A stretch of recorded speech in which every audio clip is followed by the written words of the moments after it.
Ma carrière s'est jouée en 3 secondes. Je vais t'expliquer pourquoi. Et tu vas voir comment la préparation mentale m'a permis justement de faire basculer ça. En fait, quand j'étais dans la police, j'ai décidé de devenir formateur en maniement des armes. Et puis sur le stage de 2 semaines, on avait un parcours de tir où on devait réaliser ce parcours en moins de 50 secondes. C'était un parcours où je tirais sur le côté, debout, en mouvement, changement de chargeur, etc. Et là, vu que j'avais tiré des milliers de cartouches avant cette épreuve, j'étais confiant.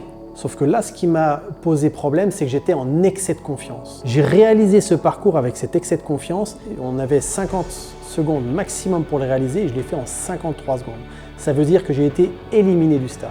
J'avais une deuxième chance, ou plutôt une seconde chance. Et là, je me suis dit, je ne vais pas commettre la même erreur. Je vais me préparer mentalement, je vais répéter mentalement chaque geste, le parcours, et je vais faire en sorte d'être dans l'état le plus optimisé possible pour donner le meilleur de moi-même. Et là, en fait, en étant dans cet état d'esprit-là, en ayant vraiment utilisé pas mal de stratégies de préparation mentale, j'ai réalisé le parcours en 46 secondes et j'ai terminé major de ma promotion. Comme quoi, parfois, c'est pas un problème de manquer de confiance.